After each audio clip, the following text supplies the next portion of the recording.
S13 class. Few experienced campaigners in this one, and a couple of newcomers as well. Interested to see how this one pans out. S13, of course, swimmers with a visual impairment. Yes, and there's 3 visually impaired classifications. Obviously, S11 is the totally blind athletes who swim with the blacked out goggles.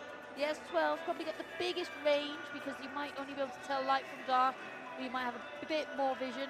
And this S13, still not much vision compared to you or I, Paul, though I don't know, we're both wearing glasses right now. But no, on a serious note, the S13s, they struggle. They would struggle to see the flags. They'd struggle to spot the walls. They might be able to just make out that black line on the bottom of the pool, but not the depth perception. So it's a very difficult event, a difficult classification to swim in, but they would tend to be the fastest athletes in the visually impaired classification, you would expect.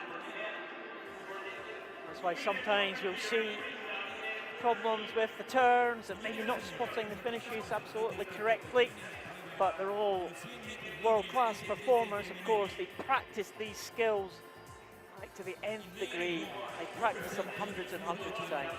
Yeah, and another issue that they have is they can't copy people showing them techniques.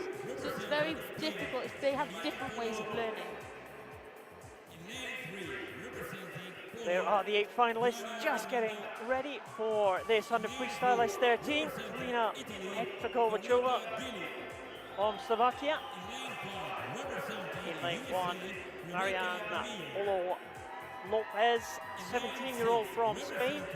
In lane number 2, Joanna Mendak, the experienced campaigner from Poland, 3 times a gold medalist at the Paralympic Games in butterfly. The newcomer, Carlotta, GILLI, gold yesterday in the 100 backstroke, 16-year-old from Italy. And next to her, in lane number 5, was Rebecca MEYERS from the USA, Ariadna BELTRAN in 6 from Spain, Colleen Young in 7 from the USA, and Lali Ferreira from South Africa in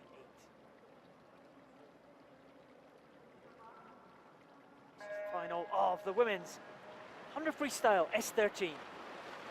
Yeah, there we see Rebecca MEYERS in lane 5 getting away, but she was looking to the side because she's also got a hearing impairment. She's been deaf since birth, so she was looking over at the starting line, and actually quite often you'll get one right under your diving block, but today it was over at the side, so she was slightly slower away. But here we see newcomer GILLI from Italian really riding the wave and leading from the front with this spearhead formation as she turns in at 28.87 at the halfway point. Well, Carlotta GILLI trying to double up here, trying to get another gold medal to her name, and she looks absolutely superb here as she comes down with around about 25 meters to go now. Rebecca MEYERS, well, she was a silver medalist in Rio, but it looks like she's fighting for silver here because Carlotta GILLI from Italy is on her way home now. She has about 6 or 7 meters to go. We'll keep an eye on the clock. It's a great time for GILLI, and it's 59.12. It's gold to Carlotta GILLI from Italy. It's silver to MEYERS from the USA, and BELTRAN from Spain gets the bronze medal, but a great swim. Very impressive stuff from Carlotta GILLI of Italy.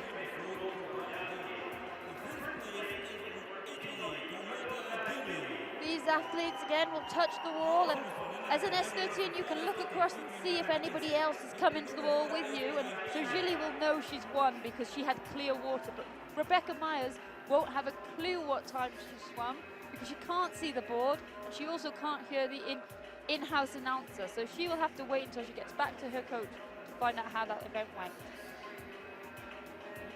MEYERS, as you said, Liz, just a little bit slower than the others, but as soon as they got into the swim, MEYERS overtook most of them, but she couldn't catch Carlotta GILLI in the end. And the Italian won by a fair margin in the end, 59.12. GILLI takes the gold in the women's 100 freestyle S13. Rebecca MEYERS is silver medalist, and the bronze medal by just 8/100ths of a second goes to BELTRAN from Spain.